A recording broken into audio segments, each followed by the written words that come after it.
Mesa da jornada agora, o nome da mesa é Narcisismo no Duplo, na Paixão e no Estranho, e os palestrantes são a Patrícia Saciano, psicanalista, doutora em Teoria Psicanalítica pela FRJ, membro efetivo do Círculo Psicanalítico do Rio de Janeiro e professora de especialização em transtornos alimentares na PUC-Rio. A Patrícia também é membro do Grupo Brasileiro de Pesquisas Sandor Ferenczi. O Marcos Comaru é psicanalista, doutor em Teoria Psicanalítica pela FRJ, professor do curso de pós-graduação Psicanálise e Contemporaneidade, Traumas e Urgências Subjetivas na PUC e professor do Instituto Cultural Freud. Então, a gente vai começar com a Patrícia. Patrícia. Alô, tá ligado? Estão me ouvindo? Sim. Pouco? Bom. Boa tarde. Eu queria começar agradecendo o convite da SPCRJ. Eu fico realmente muito feliz de estar aqui. Eu fiz uma parte importante da minha formação aqui na SPC, então estou revisitando vários rostos conhecidos e queridos, né? E além da parte da minha formação, teve a presença da Raquel Steinberg, que foi minha supervisora há muitos anos. Então, assim, a SPC continuou presente para mim através dela e ela está presente aqui também no meu trabalho, em tudo, né? Na minha clínica, no meu trabalho. E mais especificamente queria agradecer a Regina Landim, né, que me fez o convite bem específico, né? A Regina me pediu para apresentar uma parte da tese que eu apresentei há 20 anos atrás, uma tese que eu escrevi já há 20 anos, que foi orientada pela Tereza Pinheiro, que disse que ia estar aqui, eu não estou vendo. Tereza Pinheiro, que fico muito feliz também de ter ela aqui, né? Tereza foi minha orientadora há 20 anos, minha orientadora há 20 anos, né? E bom, quando a Regina me convidou, eu aceitei imediatamente, eu fiquei contente com o convite e depois eu parei para pensar, né? Que é assim que a gente faz, aceita, depois pensa, né? E aí, quando eu fui pensar, eu pensei, bom, mas eu vou repetir uma coisa que eu falei há 20 anos, né? Eu não sou mais a mesma, eu mudei, o mundo mudou, como é que eu vou dizer o que eu disse há 20 anos, né? E aí eu me dei conta do título da jornada. Bom, narcisismo revisitado, né? Minha tese sobre o estranho e o narcisismo. Então, uma mesa para falar sobre o estranho, num contexto de uma jornada sobre narcisismo. Aí eu me animei, né? Pensei, bom, revisitar não é repetir necessariamente. E fiquei interessada, fiquei curiosa, né? em revisitar, né? Com olhos de hoje, né? E aí é isso que eu queria fazer aqui, principalmente estou interessada em conversar com vocês, né? O que a gente acha que se mantém atual desse trabalho, o que precisa ser atualizado, né? E, bom, na verdade, eu acho que é só com esses olhos que justifica, né, a gente ler ou reler, né, esses autores que a gente tanto discute, Freud, Lacan, Melanie Klein, Winnicott. Eu acho que é só com esses olhos, né, de hoje que a gente pode dizer que ainda faz sentido reler, né. E aí a primeira questão que eu me deparei, né, e que eu queria pensar um pouquinho aqui com vocês é o que é um clássico, né? Por que a gente segue relendo, né? Freud, Lacan, Winnicott. E, bom, a primeira coisa que a gente pode dizer, em geral, os textos clássicos são escritos por autores brilhantes, né? Autores brilhantes, mas não pelos deuses, né? Devem ser relidos, mas não recitados, né? Como a Bíblia. Lembrando que a psicanálise deve ou deveria ser laica, né? Então, a gente precisa reinterpretar, reler, rediscutir, né? Então, especificamente aqui nesse trabalho, eu tenho Freud, Derrida, Machado de Assis, Guimarães Rosa, são minhas principais referências aqui, né? E até hoje, bom, eles seguem sendo reconhecidos como autores de grandes clássicos, né? Mas por que a gente segue, então, voltando a esses clássicos, né? E aí encontrei no Ítalo Calvino, que é um autor que eu gosto muito, que escreveu Por que os Clássicos, Por que ler os Clássicos, né? E aí ele postula várias possíveis definições, né, do que é um clássico, e aí eu queria ressaltar algumas delas, né? Em primeiro lugar, os clássicos são aqueles livros dos quais, em geral, a gente diz estou relendo e nunca estou lendo, né? toda releitura de um clássico é uma leitura de descoberta, como a primeira. Um clássico é um livro que nunca terminou de dizer aquilo que tinha para dizer. E, por fim, diz o Calvino, um clássico é aquilo que tende a relegar às atualidades a posição de barulho de fundo, mas, ao mesmo tempo, não pode prescindir desse barulho de fundo, né? Então, a minha ideia aqui hoje é que a gente possa, então, revisitar esses clássicos, né? Contextualizando sempre, né, ouvindo quais foram os barulhos de fundo que eles tinham ali e também atentos a quais são os nossos barulhos de fundo agora, de hoje, né?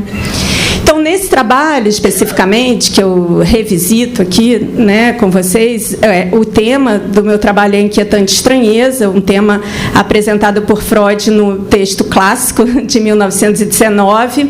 Esse texto que já passou por inúmeras traduções, especialmente por causa do termo que está no título do livro, que é o Unheimlich, né, que é um termo em alemão intraduzível, já tem dezenas, centenas de publicações tentando chegar na melhor tradução, né?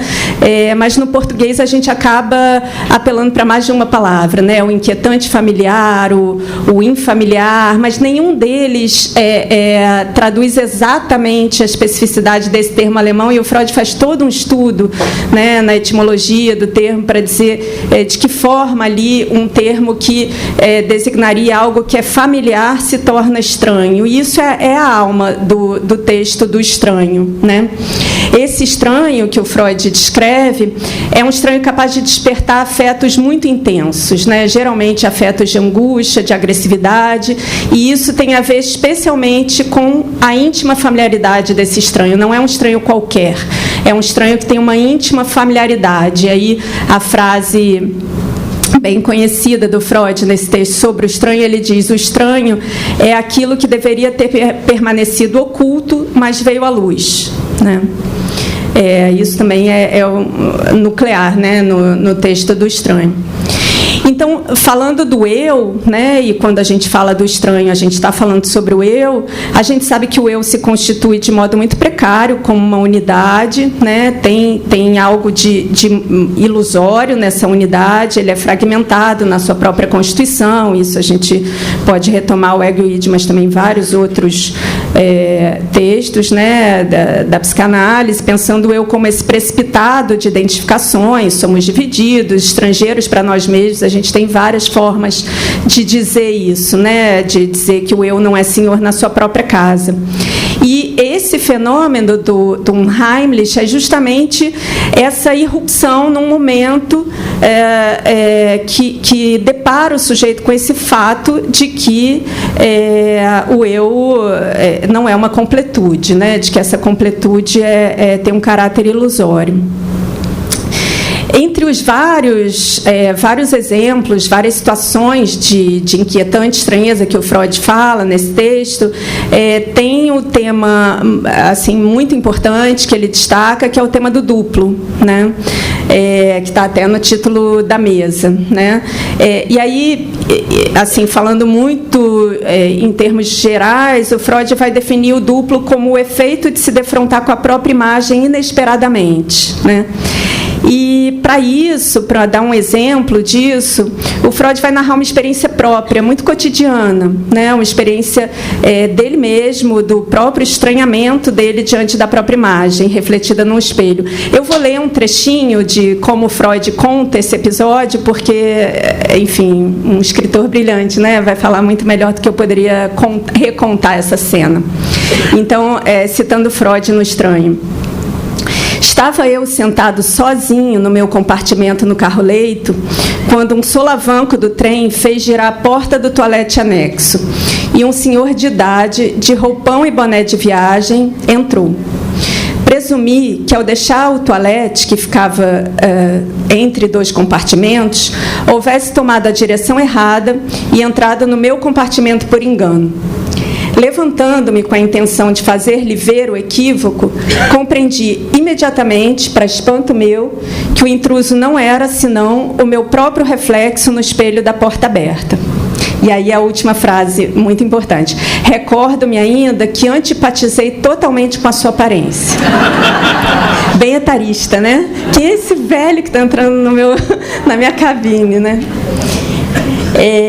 Ao abordar esse tema justamente a partir de uma experiência pessoal, cotidiana, Freud mostra uma visão do duplo como algo constitutivo, ao qual todos nós estamos sujeitos, ao menos por um momento. Mas o duplo, e a literatura vai mostrar muito isso, também pode se tornar alvo de muita destrutividade, de muita agressividade.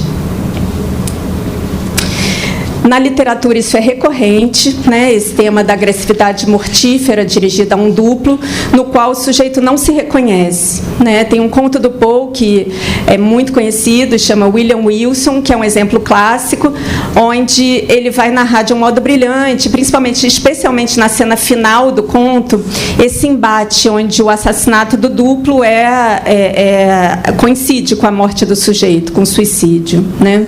Desse sujeito que não é capaz de se reconhecer nesse outro, né?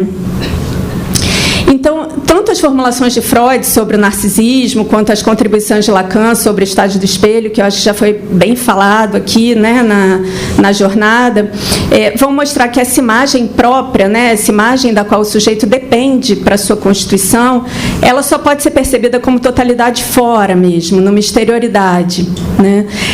Por exemplo, no espelho, na superfície do espelho.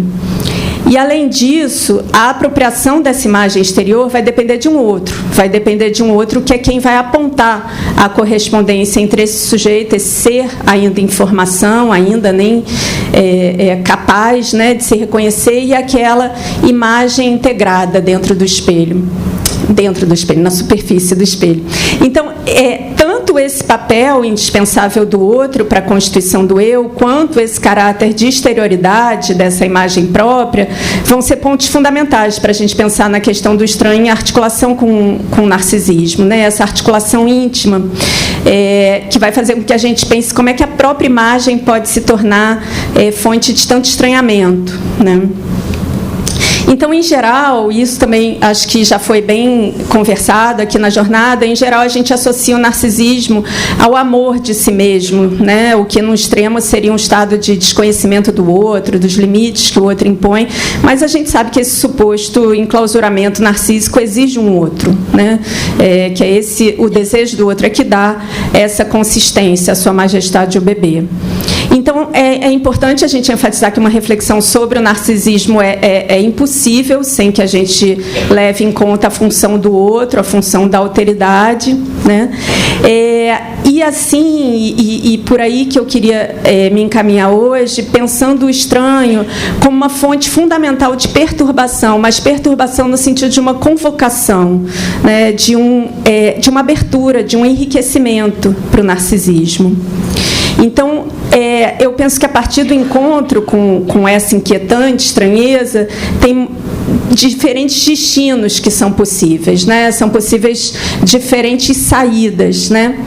Ainda que as consequências mais recorrentes, mais comuns, sejam mesmo a angústia e a agressividade também, né? E essa é uma questão que vai dizer respeito diretamente à clínica, a nossa clínica psicanalítica, que a ideia é que a gente justamente possa abrir a possibilidade de uma outra forma de relação com a estranheza, né? Principalmente a estranheza mais íntima, mas também com o estranho, o outro, né? Porque essa abertura para o estranho íntimo está totalmente ligada, né? À possibilidade da abertura ao estranho no outro, né? Mas a agressividade, aí não falando só sobre angústia, mas especialmente a agressividade com relação ao estranho familiar, é um tema muito recorrente, como eu disse, e ultrapassa muito a questão individual, né? A questão da clínica ou a questão das relações individuais, mas vai implicar também muitos fenômenos sociais, né?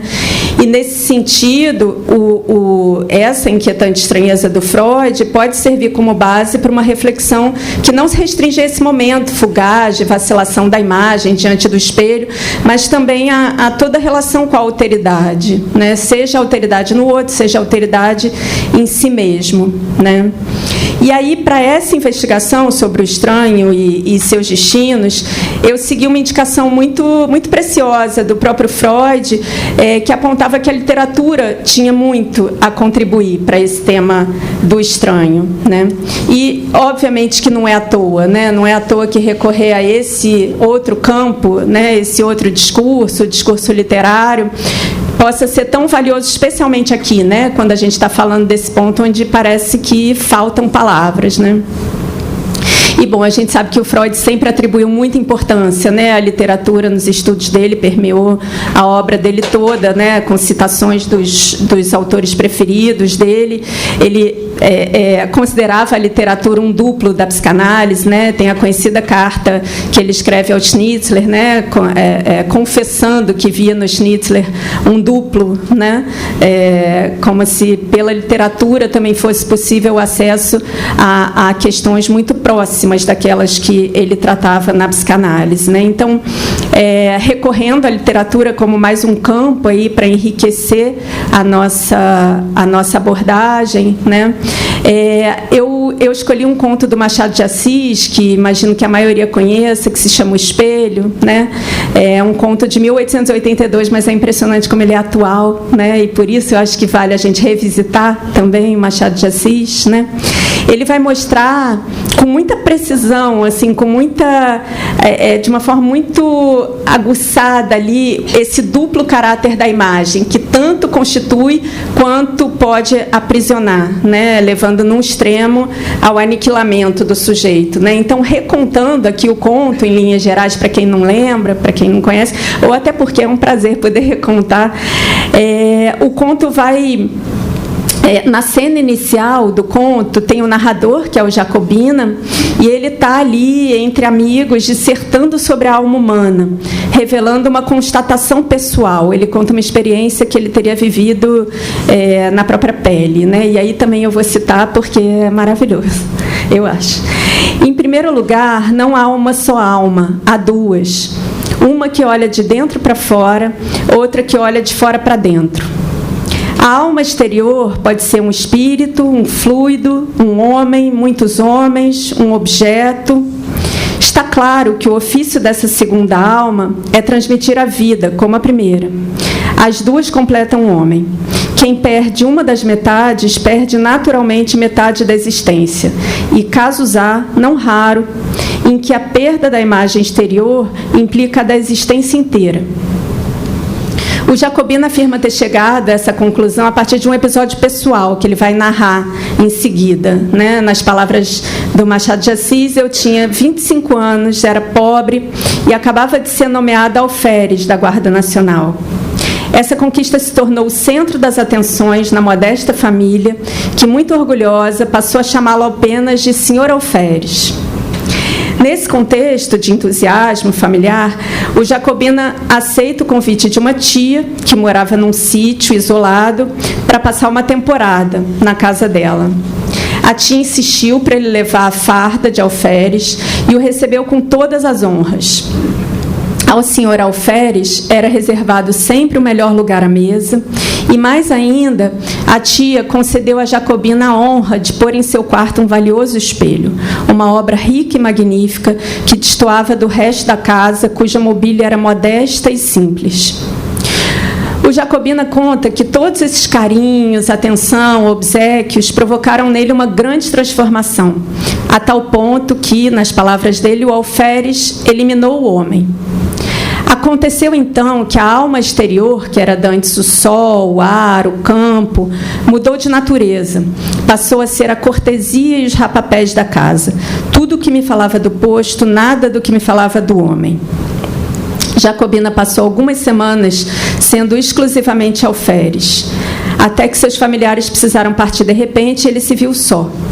Logo começou a ter sensações estranhas, inexplicáveis. Era como um defunto andando, um sonâmbulo, um boneco mecânico. Ao se olhar no espelho, olhei e recuei. O próprio vidro parecia conjurado com o resto do universo. Não me estampou a figura nítida inteira, mas vaga, esfumada, difusa, sombra de sombra. Tomado de angústia por impulso, vestiu sua farda de alferes e imediatamente recuperou no espelho sua imagem integral. Era eu mesmo, o alferes, que achava, enfim, a alma exterior. O Machado de Assis, com essa ironia fina e sempre atual, ele permite a gente vislumbrar esse caráter fictício e frágil, né, de uma identidade que se pretenda única, né, unívoca. E aí eu vou para um outro conto, que também se chama O Espelho, só que do Guimarães Rosa, né, de 62, que muitos devem conhecer também, e vai narrar um episódio muito semelhante, de perda da imagem diante do próprio espelho, mas com uma saída, digamos assim, muito diferente, né, da saída do Machado de Assis, e por isso que eu acho interessante esse contraponto, né? A escrita do Guimarães Rosa vai mostrar assim, um destino bastante diferente a partir de uma experiência semelhante. Então, o Guimarães Rosa ele vai mostrar uma possibilidade de abertura para o novo, de criação a partir de um primeiro momento de estranhamento, né? O estranhamento não vai ficar só como fonte de angústia nem de agressividade. E aí, numa língua própria, que eu acho genial, então por isso também eu vou citar ao máximo, porque mudar as palavras do Guimarães Rosa é quase um pecado, né? Ele também, um narrador, é narrado na primeira pessoa, ele vai apresentar seu conhecimento acerca dos espelhos e da nossa dificuldade de perceber a sutileza dos fenômenos a ele relacionados. E aí, nas palavras do Guimarães Rosa: e os próprios olhos de cada um de nós padecem viciação de origem, defeitos com que cresceram e a que se afizeram mais e mais. Os olhos, por enquanto, são a porta do engano. Duvide deles, dos seus, não de mim.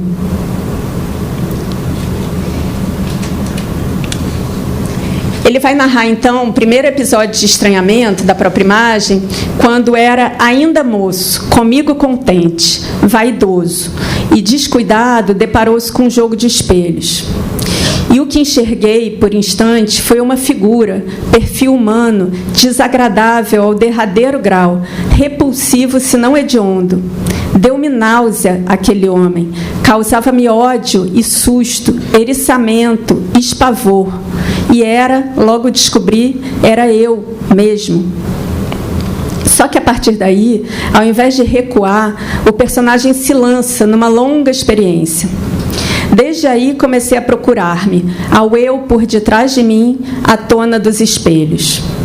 Quem se olha em espelho o faz partindo de preconceito afetivo. O que se busca, então, é verificar, acertar, trabalhar um modelo subjetivo, pré-existente, enfim, ampliar o ilusório, mediante sucessivas novas capas de ilusão. Eu, porém, era um perquiridor, imparcial, neutro absolutamente, o caçador de meu próprio aspecto formal. Convencido de que isso seria possível, ele leva meses nessa busca, que ele chamou de científica, tentando penetrar no disfarce do rosto externo.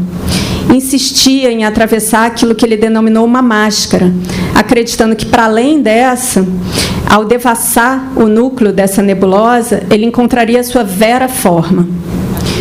Oi. Com esse intuito, tentava submeter cada um dos traços de seu rosto a um bloqueio visual, aprendendo a não ver. Pouco a pouco, sua figura começava a se reproduzir lacunar. À medida que trabalhava com maior mestria no excluir, abstrair e abstrar, meu esquema perceptivo clivava-se, em forma meândrica, a modos de couve-flor ou bucho de boi, e em mosaicos e francamente cavernoso como uma esponja, e escurecia-se. Até que, afinal, um dia, simplesmente lhe digo que me olhei no espelho e não me vi. Não vi nada, só o campo liso, as vácuas, aberto como o sol, a água limpíssima, a dispersão da luz, tapadamente tudo. Despojara-se até a total desfigura. E assim ele conta que durante muito tempo nada via. Até que, anos mais tarde, só então, só depois, o tênue começo de um quanto como uma luz que se nublava, aos poucos tentando-se em débil cintilação. Foi então que pôde reencontrar no espelho, e aí nas palavras dele, no final, sim, vi a mim mesmo de novo, meu rosto, um rosto, não esse que o Senhor razoavelmente me atribui, mas o ainda nem rosto, quase delineado apenas, mal emergindo, qual uma flor pelágica de nascimento abissal. E era não mais que rostinho de menino, de menos que menino, só. Apesar de se empenhar nessa busca por uma alma transcendente, para além da imagem, o que ele vai encontrar é o nada por trás do eu. Mas, diante desse nada, ele vai recorrer à criatividade como um recurso para inventar, nomeando isso, né? E a riqueza da linguagem do Guimarães Rosa está justamente nessa criação, nessa invenção, né, de neologismos, onde as palavras vão ganhando força, significados próprios, né? E eu entendo que essa abertura mostra a possibilidade permanente de novos sentidos, já que não há um sentido último, né? E aí é muito difícil a gente não pensar na aproximação entre essa criação de novos nomes e o nosso trabalho clínico, né, na clínica psicanalítica, que pode ser concebida como esse exercício de abertura ao estranho, né, ao estranho em si mesmo, ao estranho no outro, né. O conto do Machado de Assis, voltando para Alferes, a gente pode ler como um retrato bem nítido, né, de certos quadros cada vez mais presentes na nossa clínica contemporânea, né, pessoas que chegam assim bastante prisioneiras de uma imagem ideal, de uma identidade fixa e frágil, dependendo muito de um olhar de um outro que reconheça essa imagem, né. Eu entendo que o espelho do Guimarães Rosa a gente pode ler como uma saída diferente que se aproxima mais do destino que a gente busca numa análise mesmo, né? Que é fazer vacilar essas significações fechadas, completas, para que os sentidos possam deslizar, né? Então, eu considero que essa criação do novo, a partir de uma primeira experiência de estranhamento, também é um dos destinos possíveis do estranho, né? Mesmo que nesse caminho a gente passe, sim, pela angústia, muitas vezes pela agressividade também, né? Mas e além da clínica, né? Porque eu falei ainda há pouco que essa relação com o estranho familiar é um tema que pode, e que eu acho que deve, ultrapassar esse campo da análise individual, implicando em fenômenos sociais, né? E o próprio Freud, ele nunca se furtou, né, de ouvir esses barulhos de fundo, né, da época dele, ali um judeu diante do crescimento do nazismo na Europa do século XX, né? E aí o que eu queria que a gente pudesse fazer hoje, né, que quando a gente revisita esses clássicos, que a gente possa ouvir também que novos barulhos de fundo a gente tem, né? E claro que muitos deles não são novos, são antigos, mas se continuam, né, fazendo barulho. E aí, nesse ponto, eu recorro à ajuda do Jacques Derrida, esse filósofo franco-argelino que se apresentava como um admirador crítico da psicanálise, né?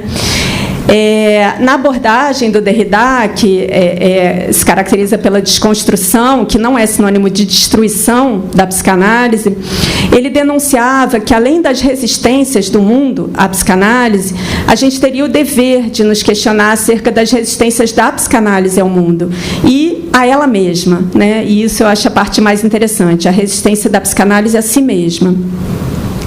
E o Derrida questionava o nosso modelo teatral de família, nas palavras dele, Derrida.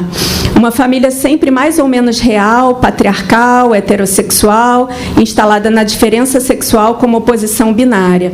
Isso é o Derrida no Estados da Alma, da Psicanálise, de 2001. Ele se inquietava diante do fato de que a psicanálise recorresse tão frequentemente a academismos, corporativismos, dogmas, como se ela não tivesse chegado para ela mesma.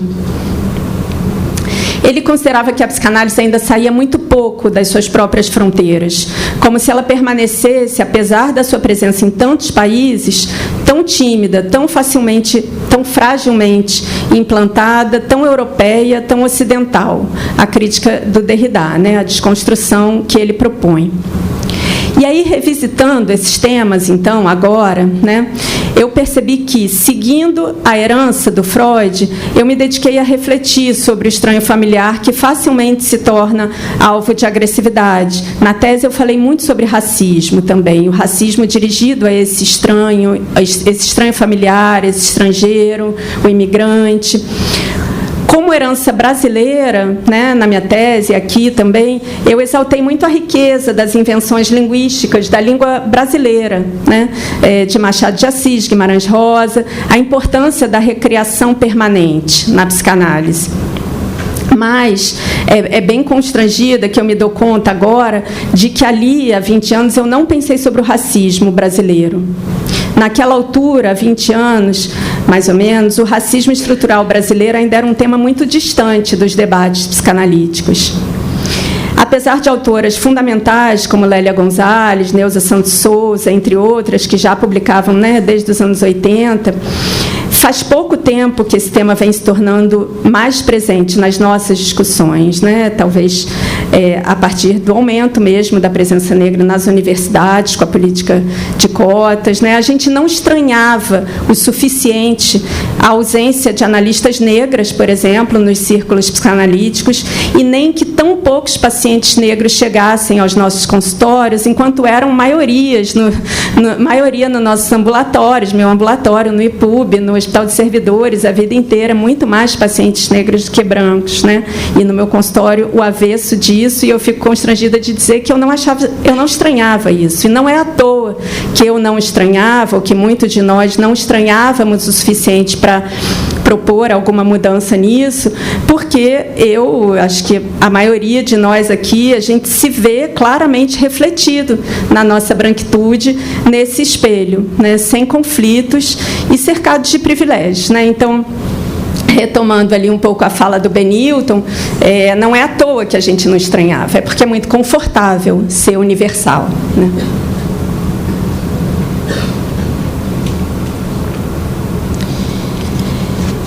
Hoje, o estranhamento da nossa própria identidade branca como sendo única é fundamental para a busca de um destino alternativo ao racismo, por tanto tempo desmentido no Brasil. E muitos autores hoje estão discutindo, levantando essa questão, né, esse tema do racismo desmentido no Brasil. A Jogondar é uma delas, e tem muitas outras, né? Faz pouco tempo que a gente começou a estranhar a ponto de buscar mudanças efetivas. Hoje, então, relendo, né, revisitando esse trabalho, eu me vejo mais interessada em pensar a importância do estranhamento da branquitude do que propriamente em pensar o negro como estranho, por exemplo, ou todo aquele que não corresponde a uma certa identidade, né? Aliás, bom, é a maioria da população brasileira, né? Estranha que não seja a maioria aqui, né? Então, nos últimos anos, várias sociedades de psicanálise estão construindo programas de ações afirmativas, que a gente sabe que, mesmo longe de resolver o problema, são pelo menos um passo nessa direção. Então, o Benilton falou um pouco sobre isso, o programa que está sendo construído agora no Círculo. Nos últimos anos, não agora, mas agora, esse ano, é a primeira turma de formação que já está funcionando no contexto desse programa. Não é só o Círculo, tem, né, são várias sociedades de psicanálise trabalhando nesse sentido, mas eu estou falando um pouco mais do que eu estou acompanhando acontecer ali, né? Então, o que eu queria poder conversar hoje é o que a gente precisa seguir avançando, né? Depois de Derrida, depois de Freud, reconhecendo a riqueza da herança dos clássicos, mas conquistando essa herança, né, para fazê-la nossa hoje. Então, discutir temas como a especificidade do racismo no Brasil, por exemplo, a partir de outras perspectivas, como eu acho que a gente está podendo ver aqui na jornada, né? Não mais só eurocêntrica, patriarcal, branca, né? Então, uma psicanálise que seja capaz de se enriquecer de outras línguas, seja literatura, seja em ciências sociais, seja filosofia, pode ser um instrumento importante, sim, nessa tarefa, né? E hoje a gente vê, o Paulo aqui estava falando, Paulo Endo, né? A importância que tem sido reconhecida da psicanálise brasileira hoje, uma grande vitalidade, e justamente por ser capaz de conversar com esses outros campos de saber, né? Mas a gente não pode deixar de avançar. Então, já concluindo aqui no final, eu lembrei de um evento que a gente teve recentemente no Círculo, que até o Benilton fez referência aqui, que foi sobre o tema das identidades, que é um tema que, né, durante muito tempo ficou um pouco em segundo plano na psicanálise. Teve um colega, o Luciano Dias, que comentou que, claro, que em psicanálise a gente trabalha com o descontínuo fluxo das identificações, mas os recentes debates sobre raça e gênero trouxeram de volta a reflexão sobre esse tema das identidades. O Érico Andrade, no livro Negritude Sem Identidade, ele vai considerar que a psicanálise tem um papel importante, sim, na problematização do identitarismo, mas não pode escapar da discussão racial. A Cida Bento também alerta para o risco de que tudo que não for branco, cis, hétero, masculino, seja chamado de identitarismo, como se a branquitude fosse transparente. Então, por fim, para concluir mesmo, a partir desses autores e de muitos outros também, cada vez mais numerosos, eu queria concluir lembrando que, como psicanalistas, a gente tem o dever de escutar o que tem sido silenciado ou desmentido há tanto tempo, justamente por não corresponder a uma certa identidade branca, hétero, cis, europeia, normativa, com a qual a psicanálise esteve e está identificada desde o seu nascimento.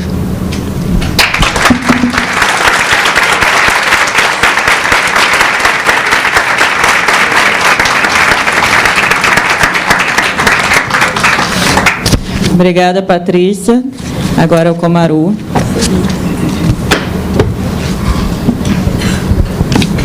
Bom, boa tarde a todo mundo aqui presente.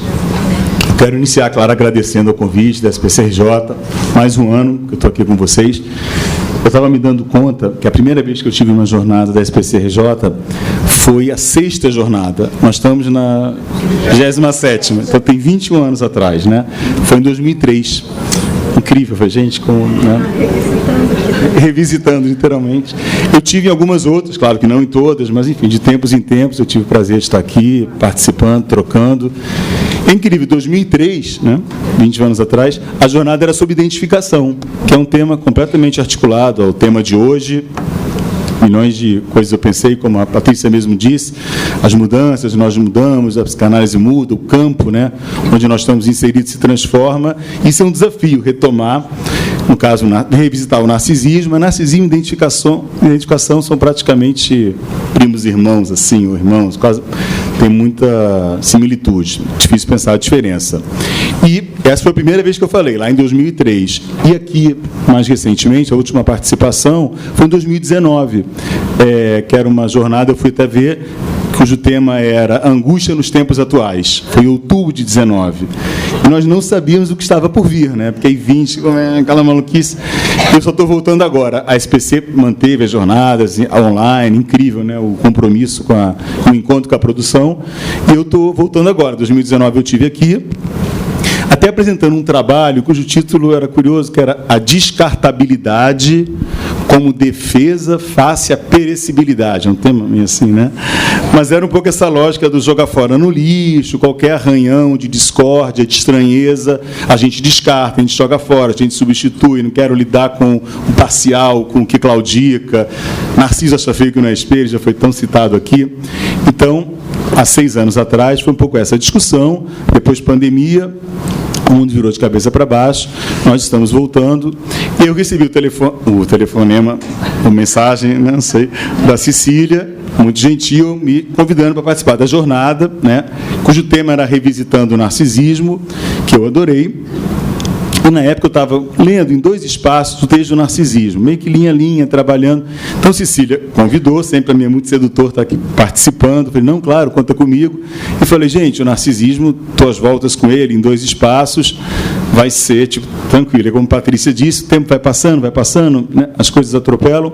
E quando chegou perto, minha cabeça ficou meio aflita, eu fiquei meio randomicamente pensando, revisitar o narcisismo, na questão da psicose, os quadros narcísicos, talvez valesse a pena discutir a hipocondria como órgão doente que ameaça o corpo unificado do narcisismo, neurose atual, está em voga falar dessa questão do aquém do narcísico, hipocondria, achei meio complexo, mas também tem uma discussão importante isso do ego ideal versus o ideal do ego, essas 2 categorias, como é que elas circulam na cultura. Mas aí vou cair na discussão sublimação e idealização. Isso acho que muito metapsicológico, não vai dar para discutir sublimação e idealização. Por outro lado, poderia falar que não dá autoestima. Enfim, vocês viram que eu fui ficando meio randomicamente agoniado com a história, que parecia tão cara, mas a psicanálise tem um pouco isso. Eu costumo dizer que é que nem pegar areia na praia, né? A gente acha que a mão está cheia, quando a gente abre assim, ficou pouca coisa. Então, muitas vezes, na apreensão da psicanálise, a teoria psicanalítica, a gente tem um pouco essa sensação de estarmos hipermergulhados e com, né, uma certa consistência imaginária, como sempre, e, no fundo, aquilo escapa, tem uma estranheza do... Como é que era mesmo? E até ontem a Carol veio falar comigo sobre a mesa hoje. Eu falei, Carol, eu vou... Claro que não é bem verdade, mas eu vou preparar um pouco amanhã de manhã, não consegui vir hoje, vou ficar tentando organizar, e fiquei... Isso que me consumiu, randomicamente pensando nisso, porque é realmente um desafio revisitar o narcisismo com a pluralidade de temas que nele comparecem, né? Aí, um pouco agoniado com todas essas vertentes que o texto propicia, me ocorreu, mas eu quero falar de um tema que é um tema hiperclínico, todo mundo aqui vai reconhecer, mas é igualmente um tema que a gente vai conversar, sei lá, tomando um chopp, é ele que aparece, e acho que obviamente tem a ver com o narcisismo, tem a ver com a compreensão, a direção de tratamento que hoje a gente está precisando pensar, que é a que deriva de um impasse contemporâneo, que eu acho, que é a dificuldade no campo dos relacionamentos. Como é difícil conhecer alguém, como é difícil lidar com alguém. O mundo hoje é difícil, sobretudo assim, sei lá, não tem recorte muito não, mas acho que de 30, 35 para cima é uma lenha quando a gente fica solteiro, né? Porque você fala, gente, as pessoas recebem pouco em casa, eu vou conhecer alguém na casa de alguém, quase nunca vou na casa de ninguém, festa. Quando eu vou só tem casal. É complexo. Aí tem que sair para a noite, vai para a noite, vai para lá, para decotada. Também não sei se, né? Na Lapa decotada é uma possibilidade, mas também não é muito.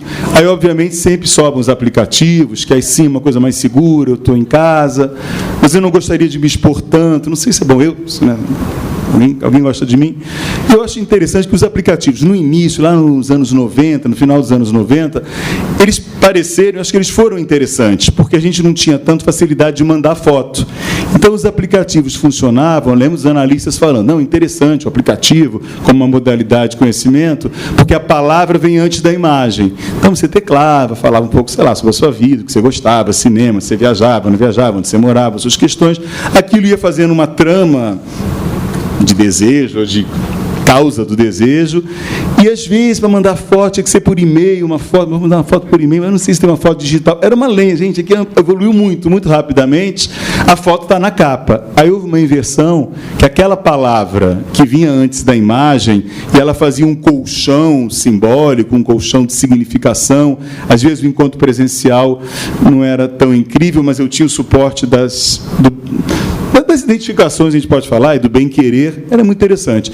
Isso virou, com toda, né, a digitalização, o acesso à imagem na capa. Aliás, eu só converso se alguém tiver me dado um like e gostar de mim. Se alguém não gostar de mim, eu não consigo nem dar um oi, tudo bem, sempre por aqui. Eu acho que isso virou uma coisa, hoje em dia, eu acho uma toxicidade até nos relacionamentos, né? Que a imagem é muito pregnante, a imagem em cima da imagem. Eu vou tentar...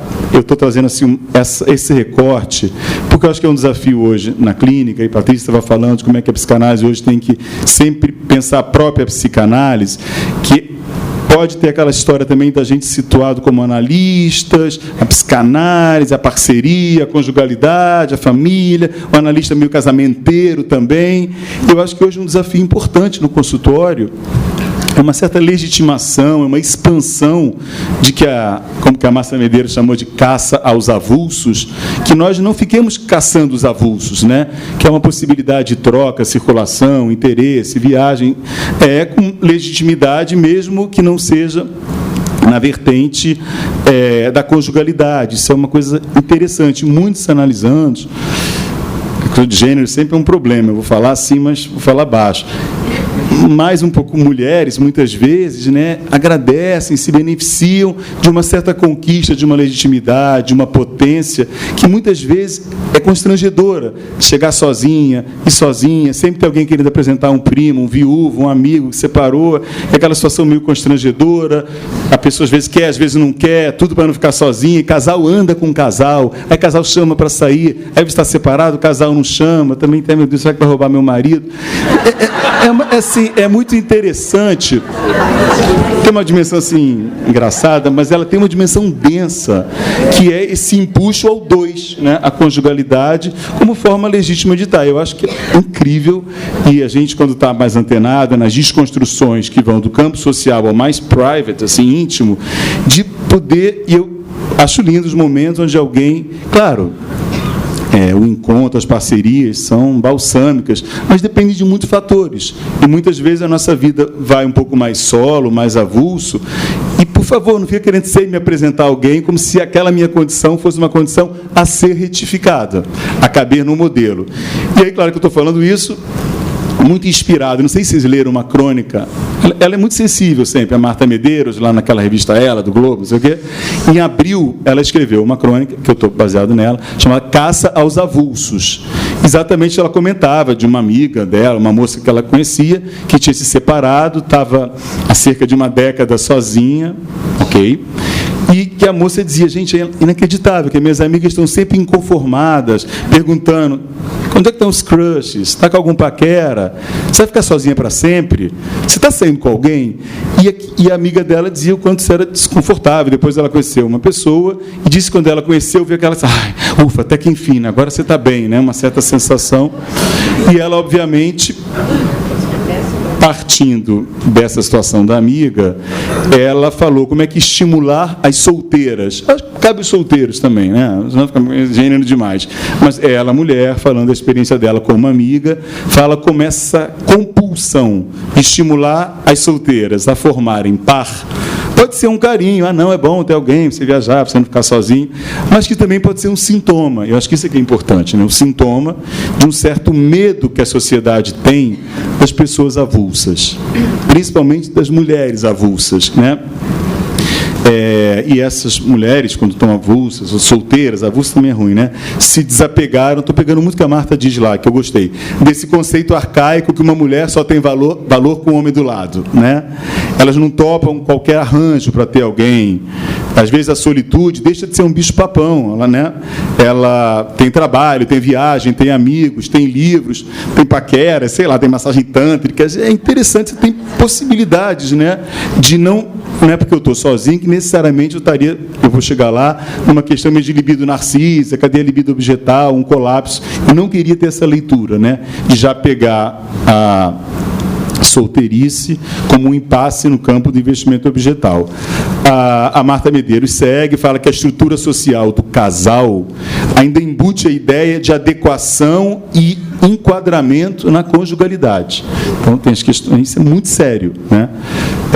A mulher avulsa seria um enigma, ela até brinca assim, o que faz, do que se alimenta, com quem acasala nessa criatura sozinha, né? Case, logo, criatura, case e contribua para a conversa da turma, com as queixas habituais. Em vez de falar de filmes que não vimos, de cursos que não fizemos, de viagens que também não fizemos. Eu achei incrível e por aí vai, não vou me estender, vale a pena ler, é uma coluna publicada no dia 7 de abril de 24, da Marta Medeiros. A coluna faz eco um pouco com essa questão clínica, importante, de manejo importante em termos de direção do tratamento, que é uma possibilidade existencial que não faz da conjugalidade o seu sustentáculo. Isso, né? Bom, isso aí seria um quadro um pouco maior, mais difuso, tem outras matérias de mídia, que eu até fiz aqui uma colinha, mas eu queria ir um pouco para o texto do Freud, revisitar e fazer um pouco essa dobradinha, tá, gente? Então, a ideia, eu não queria falar disso, essa dificuldade no campo dos relacionamentos, o estatuto disso, direção de cura, legitimidade, impasse narcísico, outras formas, né, de encaminhamento objetal, ficou isso na minha cabeça. E aí, obviamente, que pensei em revisitar, para a gente poder falar aqui, o modelo inicial do Freud, de entendimento do conflito, né? Porque o Freud começa a clínica dele tendo como canteiro de obras as neuroses histéricas e obsessivas, não é isso? Que ele chamou, são neuroses de transferência, onde o problema é a transferência, é o vínculo, é o outro, são as relações, né? Essa ideia que o próprio analista, tomado na transferência, passa a representar uma série de coisas. Então, as neuroses de transferência são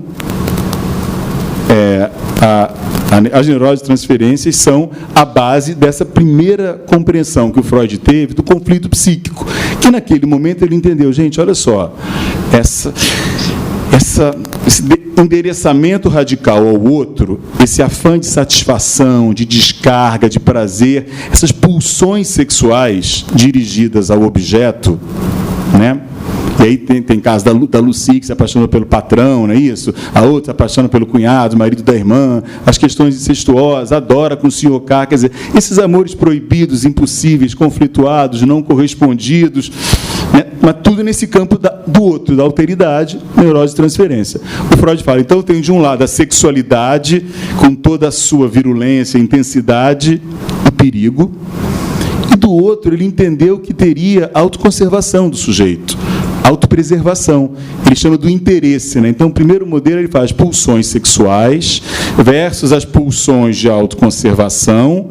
Umas visam satisfação, descarga, prazer, outras visam a manutenção da vida, o interesse vital, que é alguma coisa que nos romances mais adocicados, e mesmo, vocês sabem que eu tenho uma relação muito forte com a música popular, trouxe algumas coisas aqui, da música popular sempre a gente pode entender, não, realmente a sexualidade, esse derramamento no outro, ameaça, né, a integridade do sujeito. Né, como é que o Frejá diz, por você eu iria a pé do Rio a Salvador, eu tomaria banho gelado no inverno, eu deixaria de beber. Por você, eu mudaria até o meu nome. Eu viveria em greve de fome. Desejaria todo dia a mesma mulher. Então, eu viveria em greve de fome, indica como por você, eu paro de comer, mas por você. Sempre uso, quem tem contato comigo, a colocação do Cazuza, exagerado, por você eu largo tudo, carreira, dinheiro, canudo, vou mendigar, roubar, matar, né? Então, por você eu largo tudo. Esse modelo onde, em nome da sexualidade, você teria, né, autopreservação ameaçada. E no Rei do Adocicamento, eu achei uma coisa que soou muito interessante, né, no cancionário popular, é bem Roberto e Erasmo, mas eles têm, naquela vasta produção de músicas adocicadas, uma que é até bem psicanalítica, ele fala assim, ainda que a realidade me limite, realidade, princípio da realidade, autoconservação, a fantasia dos meus sonhos, fantasia, princípio do prazer, né, inconsciente, sonhos, me permite que eu faça mais do que as loucuras que eu já fiz para te fazer feliz. Você não sabe quanta coisa eu faria por um sorriso seu. Você não sabe até onde chegaria amor igual ao meu. Mas se preciso for, eu faço muito mais. Mesmo que eu sofra, falei, ainda assim eu sou capaz de muito mais do que as loucuras que eu já fiz para te fazer feliz. É lindo, se alguém canta isso para a gente, é o máximo, assim, com essa ideia, né? Mas aqui eu acho que a gente tem um funcionamento quanto a neurose de transferência coloca a sexualidade ameaçando a autopreservação, o interesse vital. Ok, nesse recorte, ok, esse era o canteiro de job inicial. O ponto aí que eu acho que ficou tricky para o Freud foi porque ele falou, pois é, a sexualidade remete ao inconsciente, ao desejo inconsciente, às fantasias, e essas pulsões de autoconservação, eu elas têm a ver com o eu. Então, nesse momento, onde o eu não era propriamente um conceito, porque, né, o modelo era consciente, pré-consciente, inconsciente, o eu ficava ali entre o pré-consciente e consciente, ele diz, olha, então as pulsões de autoconservação são pulsões do eu. O eu, nesse primeiro momento, é o polo vitalista, é o polo responsável pela vida, pelo interesse vital, em oposição à sexualidade inconsciente. Gente, ok, ele escreveu aquele artigo, Meus Pontos de Vista, sobre o papel desempenhado pela sexualidade na etiologia das neuroses, incrível. Aí, no contato dele com o psiquiatra suíço, incrível, maravilhoso, Carl Jung, por quem Freud era louco, o Jung está em outra enfermaria, na enfermaria dos pacientes, né, psicóticos, esquizofrênicos, demência precoce da época. O Jung, Meus Pontos de Vista sobre o papel desempenhado pela sexualidade na etiologia das neuroses. Freud, eu entendi. No meu campo clínico, que é o campo das psicoses, não caberia uma teoria sobre o papel da sexualidade, não é? Freud, mas por quê? Porque, na sua teoria, as pulsões de autoconservação são pulsões do eu. E na enfermaria que eu frequento, o problema é o eu fragmentado, é o eu esquizo, é o eu megalomaníaco, é o eu perseguido. E se o eu é autoconservador, então a psicose tem que ser pensada fora do registro da sexualidade. Perfeito o raciocínio, né? Então o texto do narcisismo ele é escrito um pouco para resolver esse primeiro impasse, oriundo de uma clínica de neuróticos de transferência, onde o eu era o polo vitalista e a sexualidade do inconsciente.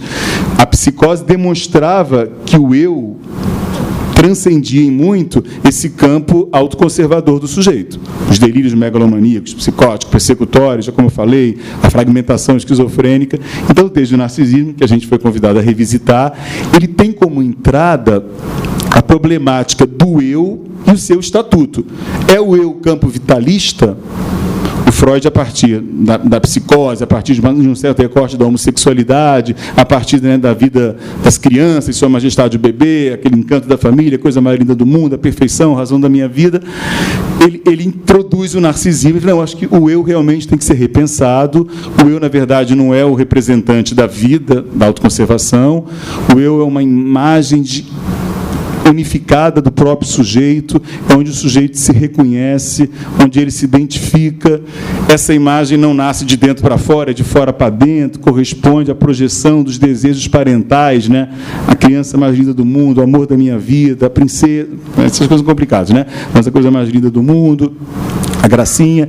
E se a gente der sorte, né, de termos um olhar que nos ofereça esse cais identificatório, narcisado, valorizado, a gente fundaria um eu, a princípio, sede de tudo que é bom, né, e o que é mal estaria fora. Essa organização onde o eu se funda por identificação, com a imagem idealizada, projetada nos desejos do pai, né, a gente sabe disso, é o que dá base ao que a gente chama da constituição paranoica do eu. Porque se o eu se organiza, cede de tudo que é bom e o que é ruim, desprazeroso, corresponde ao mundo externo, eu tenho uma estrutura persecutória, né? O que vem de fora me ameaça.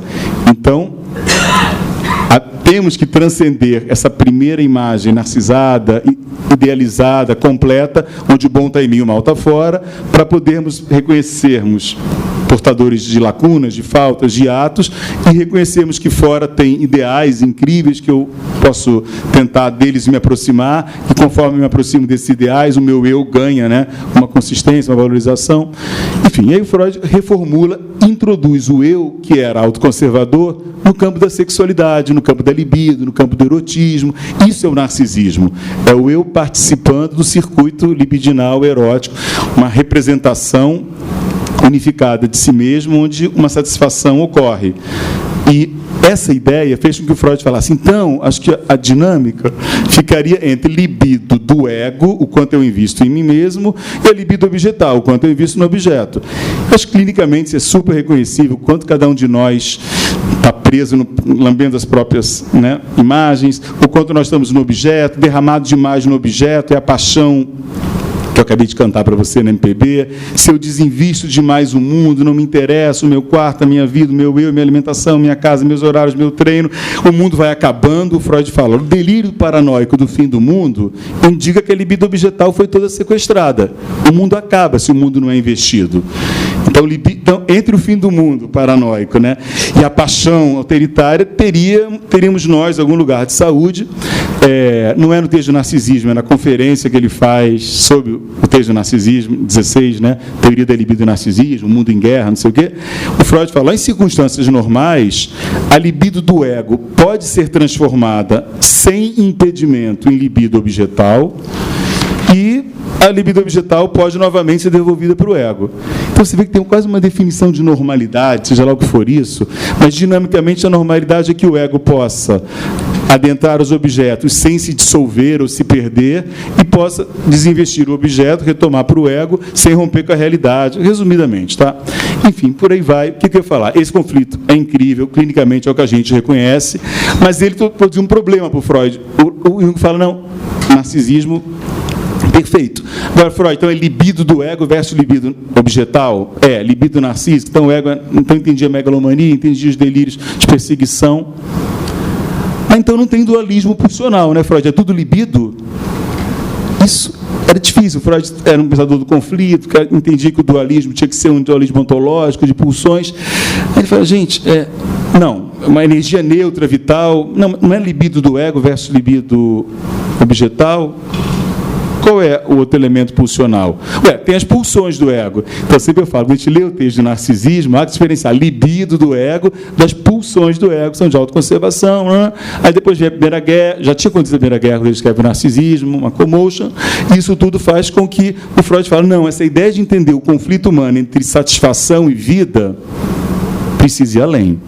E aí tem todo o horror da guerra, aquele texto Reflexões sobre o tempo de guerra e morte, que ele começa com a desilusão da guerra, que acho que é uma figura do estranho interessante. Gente, a Europa desenvolvida, tecnológica, nessa barbárie, isso é impensável, mas estou desiludido. Nunca imaginei que o progresso nos permitiria vivenciar essa barbárie que eu julguei ultrapassada. Aí toda uma discussão do iluminismo freudiano, né? Que ele vai repensar que o progresso, a civilização não tiraram do homem a barbárie. A impulsão de morte, o resto da história vocês conhecem. Essa questão da libido do ego versus libido objetal é por onde, eu já estou com o meu tempo assim avançado, eu não tenho resposta não, estou trazendo as questões que deu vontade de pensar e que me fazem regressar para outras matérias que eu encontrei, a Marta Medeiros, lá Caça aos Avulsos, depois não sei se estão acompanhando, aí é uma menina mais jovem, americana, toda desse movimento Boys Sober, né? Que são as meninas sóbrias, moderadas, sensatas de garoto, né? É um termo, Boys Sober, tudo em inglês, né? Criado pela comediante, influenciadora americana, o nome dela é Hope Woodard, e ela criou esse termo para definir as pessoas que, como ela, de novo, né, nasce no campo das mulheres, decidiram parar de se relacionar e transar com homens por um ano. Tipo um celibato temporário, uma abstinência das relações afetivas. E ela tirou esse ano sabático dos homens. Oi? Sabático. Detox emocional. Ela fala, gente, que eu não aguento mais esses homens inseguros, emocionalmente instáveis, orgulhosos demais, com dificuldade de comunicação, cronicamente indiferentes. Não quero passar por isso. Engraçado que quem escreveu sobre isso foi o Léo Aversa, adoro ele, na coluna dele. Ele fala, gente, será que está falando de mim? Ele me conhece, ele brinca assim, né? Então, homem inseguro, inconstante, sei lá, desafetado, que não sabe conversar, com dificuldade. Gente, vou fazer o detox, como a Patrícia aqui brincou, e eu achei incrível esse movimento. Boys Open, não preciso falar que esse movimento, como tudo hoje em dia em rede, a menina é super trend, assim, uma blogueira, influenciadora, né? 20 e poucos anos, muito jovem, né? Ela falou, cansei de colecionar encontros roubadas. Ela começou a falar disso no Instagram, nos palcos, e esse Boys Open, gente, se espalhou como rastilho de pólvora, né? Foi a grande questão, essa é a saída. Aí até o Léo Aversa fala, também vale para os homens? Também vale, tem caras também que estão com encontros que não estão funcionando, isso o cara é legal, não quer ficar falando mal de mulher, não quer ficar misógino, então eventualmente ele dá uma pause, chama-se dating burnout, né? Um burnout da paquera, estou esgotado. Eu acho que é democrático de homens e mulheres, claro, mas tem demais para as mulheres, eu acho. Eu tenho visto já alguma coisa incipiente, não queria aprofundar muito, tem alguns rapazes jovens, assim, que começam às vezes com adesão em movimentos religiosos, até da Igreja Católica, mais fundamentais, que aí já a abstinência é um pacto, é difícil de manter, como é que eu vou falar para a garota que eu não vou transar? É uma outra história, aí no campo dos homens, dos meninos, é uma outra... Eu vi isso. Então, a Caça aos Avulsos, o Boys Open, esse movimento da blogueira americana. Aí o dia saiu no jornal O Globo, mas é extraído do La Nación, argentino, jornal, uma matéria grande sobre agamia, né? Agamia, não sem, gamia, união íntima, casamento, que é uma nova forma de se relacionar, que cresce entre os jovens. O agâmico não é um solteiro, porque o solteiro é temporário. Eu estou solteiro, se eu der sorte, eu vou conhecer alguém, né? O agâmico já não quer nem pensar em ter parceiro. E aí tem os dados do IBGE, que já mostra a diminuição do número de casamentos, de união estável no Brasil, na Argentina, essa crise, né? E essa tendência não é exclusiva do Brasil, como eu dizia. Esse comportamento agâmico, né, representa uma crítica à ideologia amorosa, romântica do conto de fadas. Os agâmicos, achei interessante isso, né? O amor, tal como se apresenta na nossa cultura, não é um sentimento. Isso é interessante, né? Mas é uma ideologia, né? que dita como devem ser as relações, limitando a liberdade de se escolher com quem e, se deseja, estabelecer laços afetivos. Eles falam, não se trata de aniquilar os vínculos das relações, mas sim de poder explorar novos tipos de uniões, sem uma hierarquia do modelo da conjugalidade. Isso eu acho que é bem transgressivo, assim, né? Do ponto de vista comportamental e sexual, você ter outras formas de lidar sem que a conjugalidade só ratificasse. Bom, então você está bem, você está com alguém, né?